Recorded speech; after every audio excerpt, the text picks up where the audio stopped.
What's going on, guys? So these videos I like doing, and when I say these videos, I mean ones that you guys specifically suggest. You know, just makes me feel that I'm helping that much more, and hopefully that it'll get put to good use. So today is going to be obviously about the SCT body kit. If you haven't seen before, checked other videos, I have it on my black car. And what I'm gonna do, since it's already installed, we're just gonna break down each piece.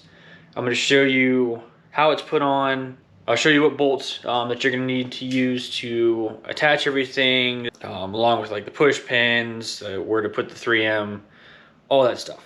Let's jump into it. I do have a coupe, but when we get to the sides, I'll briefly talk to you about the side skirts, which sedans are actually much easier, in my opinion. So we'll talk to you about that when we get there. So if you don't know already, the SCT kit is actually a front like chin spoiler. It is a whole fresh set of side skirts with an extra kind of flare out all the way down, and then a rear, I guess, add-on lip, whatever you want to call it. So with the front chin spoiler, what happens basically is there's three pretty much bolt holes on each side, and it falls in line with where the splash shield actually bolts to. So in your bumper is these things that are used. These are used to hold your splash shield to the actual bumper. So you're really going to keep retaining those, and then you'll just need longer bolts. Specifically for the front two, the rear most one, that one will keep the stock little short one.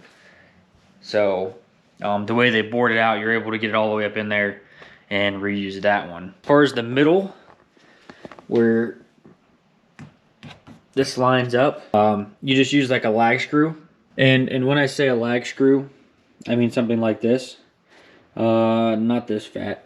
When you have the chin spoiler off, it'll be pre-drilled, and you'll just use that as a reference as to how thick of a screw. I don't have a thread checker here, but basically take this guy down with you to the parts store, and you'll be able to check what the thread is inside there.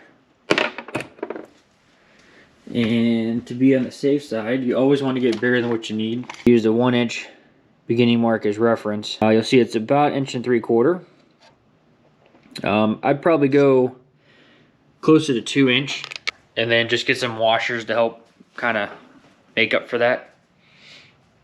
Just because it's better to have longer, because it can go through the top. So you shouldn't have to use washers. Use at least one to kind of help with support. But really, that's all there is to doing the front lip. So there'd be the lag screw I talk about. So that'll be dead center. Rearmost one, that's a factory bolt. That's already in your bumper. You're able to reuse that. And when you come to the front two, it's a lot thicker. So that's where I say get those 2-inch bolts. Like I said, you know, there's 2 of those on each side. This lip, for whatever reason, you may run into an issue.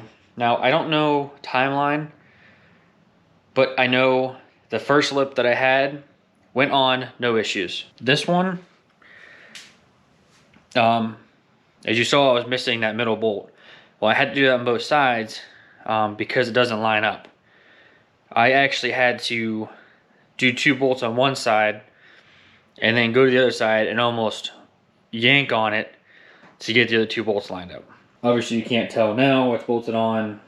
There's really no other defining characteristics. I mean, the other one sat pretty much the same distance as far as, you know, this gap on the side. I'm really not sure how to tell, and they both say PFYC on the bottom. Just beware, you may run into that, and it'll take a couple extra hands, but you can get it on there. Just once it's on, don't take it back off. Now, the side skirts are a pain. Now, 2-door, and I've seen a ton of people actually have this issue.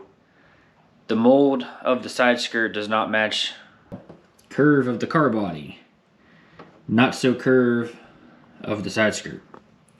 So I really didn't take too much time with it, but I'm almost wondering if I would take like a heat gun I may have been able to help do that. But the idea is you put 3M tape there. You put 3M tape here. You know, this side. Same thing here, actually. You can see where there's more gap in one place than another. Now when it comes to, in this respect, this is where the difference is with the 4-door. Instead of having this big chunk back here, you just have a thin little strip right before the back wheel. So you only have a little bit to worry. You only have a little bit to worry about with that 3M, and you won't have to deal with all of this crap. Other than that, the two are the same. What you're gonna do is, if you buy this kit new, it's gonna give you screws. If not, you're gonna have to find some self-tapping screws. Here's the screws. I did one up here. And same thing up front. A couple screws there, there, and there. So then that brings us to underneath. So here's your push pins. So every so often, which I used what I had on the shelf, so I couldn't really fill all of them, but that's what you need. Standard, just, you know, plastic trim push pins. And that's all that holds it on there. So that's side skirts.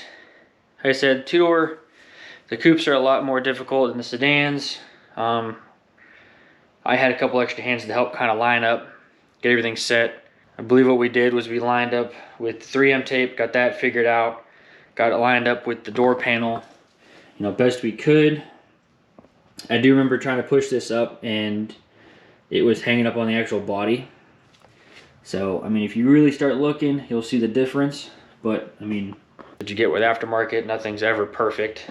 Oh, the other thing I want to point out too is, you know, in our stock we have this plastic molding that's removable.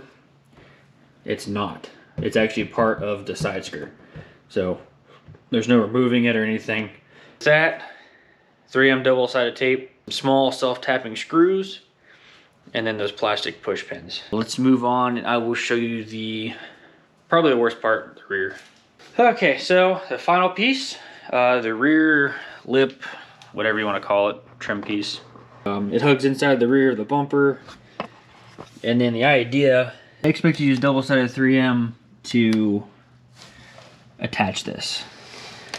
Now, don't mind how beat up this is, because that's a whole nother story I don't want to talk about. I had a couple sets of hands to help do this, to kind of hold it up. But inside the rear, where the bumper, I did a screw on each side.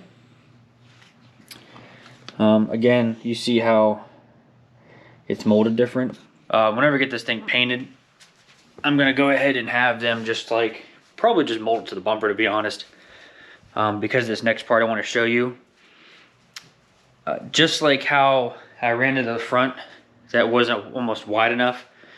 Same thing with this, except the pieces don't fall in the right place.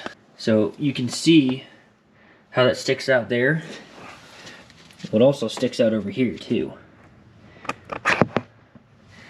And it's basically, yeah, I mean this whole side's pretty much, it didn't line up at all. And that was 3 people trying to wrestle it. So again, what I end up doing, we got this side as close as possible. And I tossed a self-tapping screw in there. And then we came over here and pushed as hard as we could. Even used a heat gun. The same thing, threw a self-tapper in there. Just to kind of get it done. And the center just kind of held itself up. I've also seen from people who bought new kits that the rear gets an extra piece in the back to help that center. Now, I don't have it, but it goes in the center and it's supposed to kind of give it shape. But overall, I mean, it's pricey, but it looks good. If you can get a good deal on it, snag it. Pretty much it with installing it. I think the running price right now, I think once you factor in freight, shipping, whatever, I think you're about $1,000 or a little bit over just for the kit. And then for, I guess, a little bit of reference, about $500 for paint, depending on, you know, who you go through. If you know somebody, that'll help. So you're getting close to probably $1,700, $1,800 by the time you get done with it. that's what I got for you guys as far as the SCT kit. Any questions, obviously, you guys know the drill. Throw them down in the comments. Continue.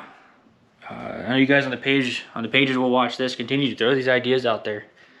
I had this right in front of me the whole time and never thought to do a video about installing it. We're gonna get ready to do the big cruise.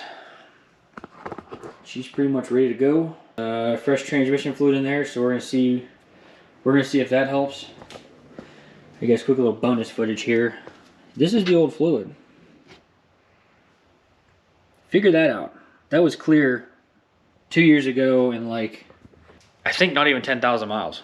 So I don't know, brand new transmission, brand new fluid, and that's what we got coming out. So I now have the GM specific stuff.